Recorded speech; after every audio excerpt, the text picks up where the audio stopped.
Terima kasih masih bersama kami pemirsa di Sida Today. Pemirsa, minibus dan SUV terlibat kecelakaan di Jalan Tol Surabaya Gempol, wilayah Sidoarjo, Jawa Timur. Akibatnya pemirsa, kedua pengemudi terjepit di ruang kemudi.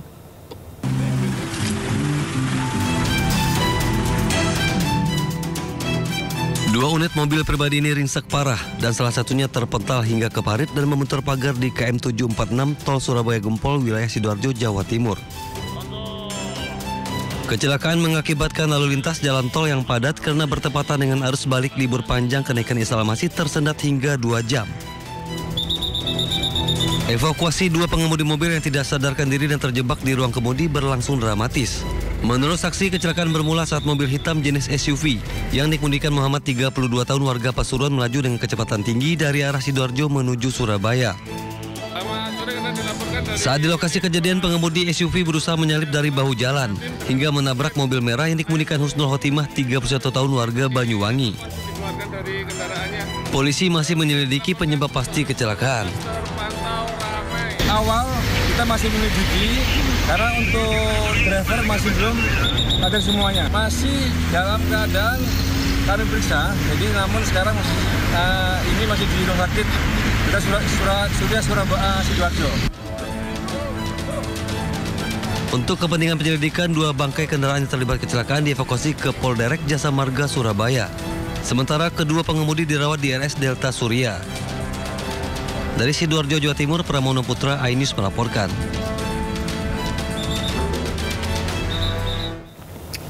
Seorang remaja tewas saat dibonceng temannya pemirsa yang berkendara sepeda motor melawan arah di Jalan Pajajaran, Kota Bogor, Jawa Barat. Video kamera dashboard yang merekam detik-detik motor korban menabrak mobil viral di media sosial.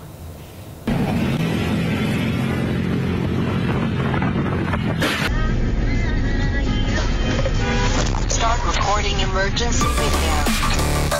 Sebuah motor yang melaju melawan arah di Jalan Pajajaran, Kota Bogor, Jawa Barat menabrak mobil. Akibat kejadian tersebut, satu orang yang dibonceng meninggal dunia, sementara pengendara motor mengalami luka. Detik-detik kejadian tersebut terekam kamera dashboard mobil yang ditabrak motor korban. Tanpa alasan yang jelas, pengendara sepeda motor yang masih remaja itu melaju melawan arah di saat kondisi lalu lintas sedang padat. Akibatnya pemotor ini pun terlibat tabrakan dengan sepeda motor lainnya hingga terjatuh dan menabrak mobil di depannya. Sebelum kejadian tersebut, kendaraan menyenggol kendaraan roda 2 yang berada di jalurnya, kemudian terjatuh dan menghantam kendaraan roda 4 Fortuner yang berada di jalurnya. Akibat kecelakaan tersebut, dua orang luka-luka, satu luka berat, satu meninggal dunia dalam perawatan di Rumah Sakit PMI Kota Bogor. Hingga kini kasus kecelakaan ini masih ditangani aparat unit laka Polresta Kota Bogor. Dari Bogor, Jawa Barat, Andi Firmansyah, iNews melaporkan. Pemirsa, mobil ambulans membawa pasien rujukan beradu banteng dengan minibus di Jalan Lintas Timur, Kabupaten Pelalawan, Riau. Sopir dan pasien tewas pemirsa, sementara dokter, 3 perawat dan 2 penumpang minibus kritis.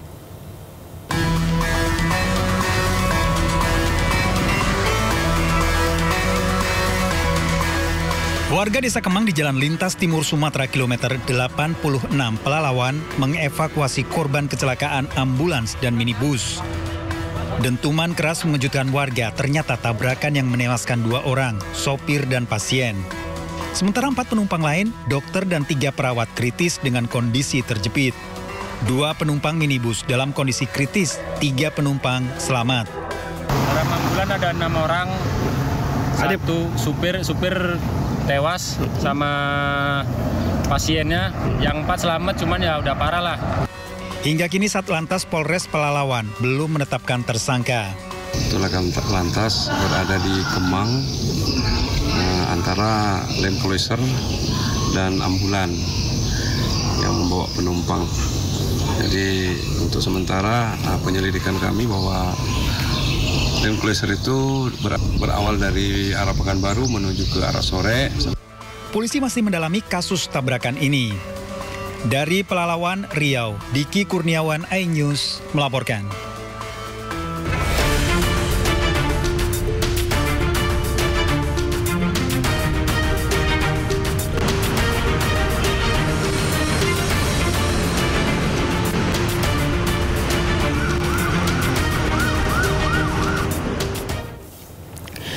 Pemirsa, selanjutnya kami akan ajak Anda untuk mengetahui seperti apa pantauan lalu lintas hari ini di sejumlah wilayah melalui pantauan CCTV Korlantas Polri. Kita akan bergabung dengan Brigadir Treslinda di studio NTMC Polri. Ya, Brigadir Treslinda, bagaimana pantauan arus lalu lintas di sejumlah titik di wilayah Indonesia melalui pantauan CCTV? Ya baik, terima kasih rekan saya Aya dan juga Sabrina di studio.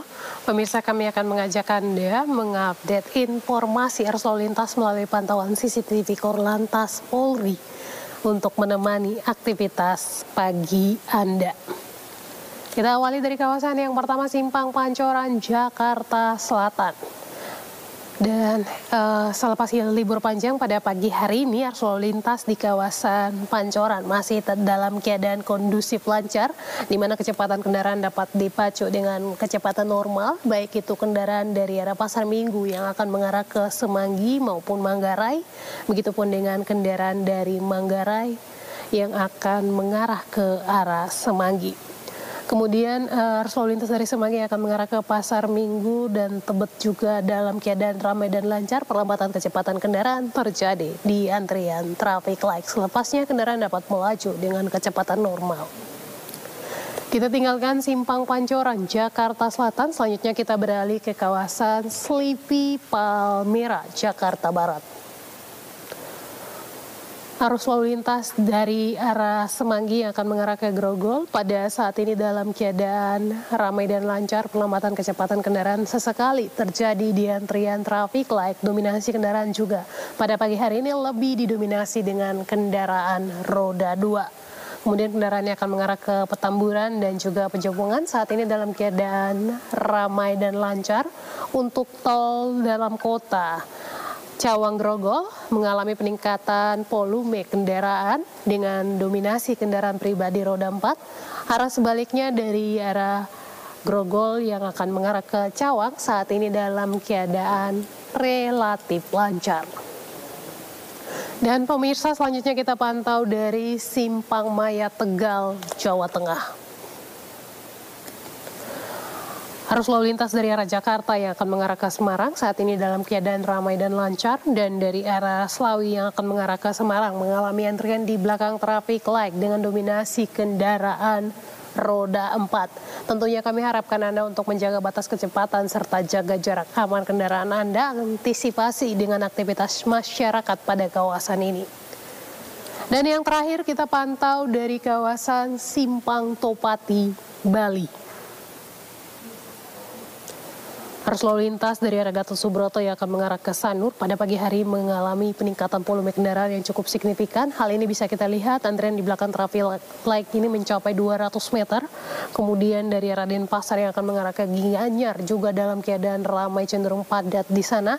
Tentunya kami berharap bahwa kendaraan yang melintas di kawasan ini untuk selalu berhati-hati, kemudian ikutilah marka serta rambu yang ada. Hal ini untuk menciptakan lalu lintas yang aman dan juga lancar. Kami juga menginformasikan data dari SMS Korlantas Polri dalam kurun waktu 1x24 jam terjadi 150 kasus laka lantas dengan rincian korban meninggal dunia sebanyak 23 orang. Korban luka berat sebanyak 25 orang dan 203 orang luka ringan. Dari data tersebut 59,8% terjadi pada waktu siang hari.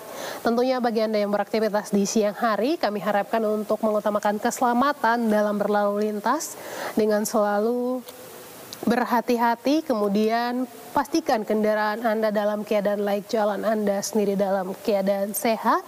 Hal ini untuk menekan tingginya angka kecelakaan lalu lintas per harinya di seluruh Indonesia.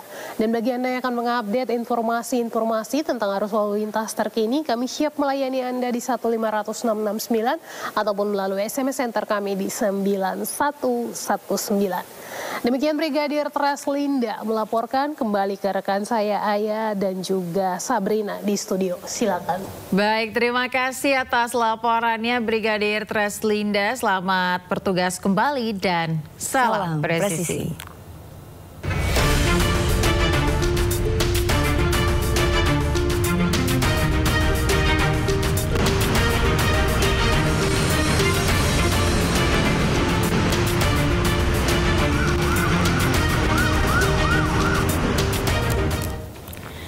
Pemirsa, Hari Lahir Pancasila tahun 2025 dengan tema memperkokoh ideologi Pancasila menuju Indonesia Raya diperingati oleh PDI Perjuangan. Ya, sejumlah kader PDIP hadir di halaman Masjid At-Taufik, Jakarta Selatan.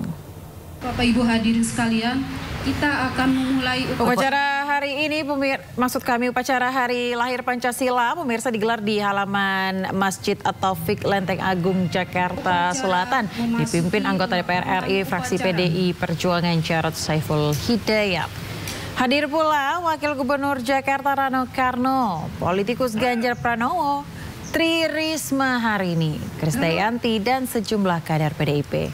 Sementara Ketua Umum PDIP Megawati Soekarno Putri tidak hadir dalam upacara Hari Lahir Pancasila dikarenakan memiliki kegiatan yang mendesak.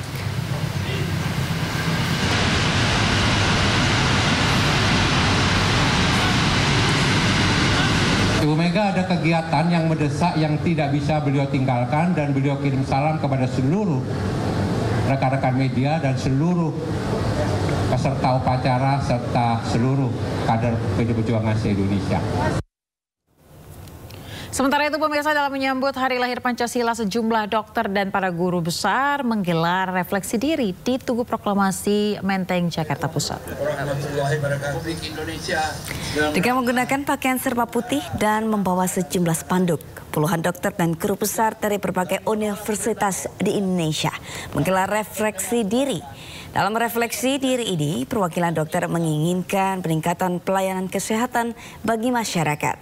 Selain itu, juga menyampaikan kritik terhadap Menteri Kesehatan Budi Gunadi Sadikin dan berharap Menkes mengambil kebijakan sesuai dengan maksud dan tujuan isi dari Pancasila. Komersialisasi layanan kesehatan. Hari di mana kita semua melakukan renungan, apakah kita ini sudah benar bekerja, sudah sesuai dengan karakter dan falsafah Pancasila. Kalau belum, ini saatnya kita merefleksi diri, berubah. Kalau kita masih menyebar hoax, berhenti hoax. Kalau kita tidak melakukan pelayanan terbaik untuk pasien, berhenti semuanya. Kita rubah, ini hari kita merefleksikan diri. Tapi kita minta juga, Menteri Kesehatan juga melakukan refleksi diri juga. Pemirsa, ratusan warga saling berebut gunungan tumpeng yang berisi aneka bahan pangan dalam rangka Hari Lahir Pancasila. Warga meyakini jika mendapatkan bahan pangan dari tumpeng tersebut akan dilancarkan dalam urusan sandang pangan.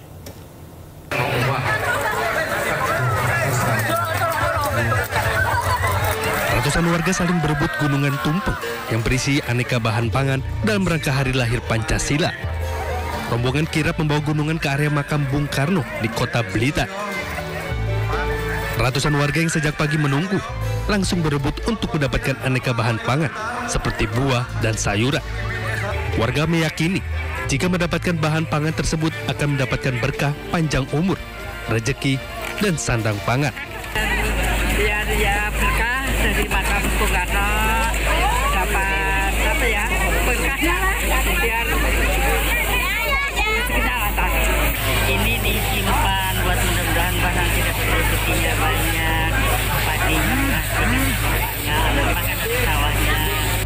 Arak-arakan 5 buah gunungan raksasa ini merupakan lambang dari 5 sila yang terkandung dalam Pancasila dan dikirap dalam rangka memperingati hari lahirnya Pancasila tanggal 1 Juni 2025. Dari Blitar, Jawa Timur, Robi Ridwan, iNews melaporkan. Pemirsa, dalam mereka memperingati hari lahirnya Pancasila, Organisasi Lintas Agama dan Budaya Pejuang Nusantara Indonesia Bersatu mengadakan kirap bendera merah putih sepanjang 300 meter di area Car Free Day, Kota Depok. Kirap dimulai dari kawasan Jalan Margonda melintasi Balai Kota Depok hingga kembali ke titik awal yakni Jalan Margonda. Kirap bendera ini menjadi simbol semangat nasionalisme dan cinta tanah air. Para peserta kirap berdandan ala tokoh pewayangan khas Indonesia. Kirap diikuti oleh 500 peserta dari berbagai elemen masyarakat termasuk pelajar. Kirap diiringi lagu nasional seperti Indonesia Raya hingga Pagimu Negeri. Hari lahir Pancasila ya Pak? Ini memperingati Hari Lahir Pancasila dari PNIB. PNIB Depok. Informasi lain, pemirsa, sulitnya masyarakat mencari pekerjaan menjadi perhatian pemerintah.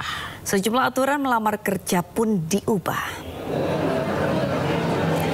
Sejumlah aturan pun dibuat untuk mempermudah rakyat dalam mendapatkan pekerjaan yang sesuai.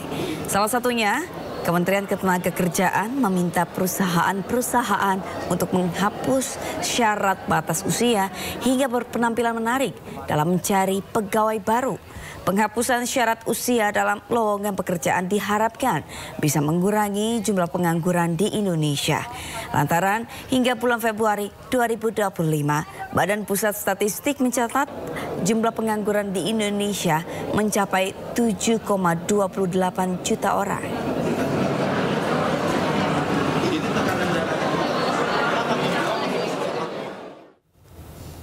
Ya, pemirsa, Kemenaker menerbitkan aturan baru yang melarang diskriminasi berbasis usia dalam lowongan kerja yang tertuang dalam Surat Edaran Menteri Ketenagakerjaan. Hal itu dilakukan agar proses rekrutmen bisa berjalan objektif dan adil sehingga peluang pekerjaan bisa semakin terbuka bagi siapa saja. Satu, memang dibutuhkan atau diperlukan mengingat karakteristik atau sifat pekerjaan tertentu yang secara nyata berkaitan dengan usia.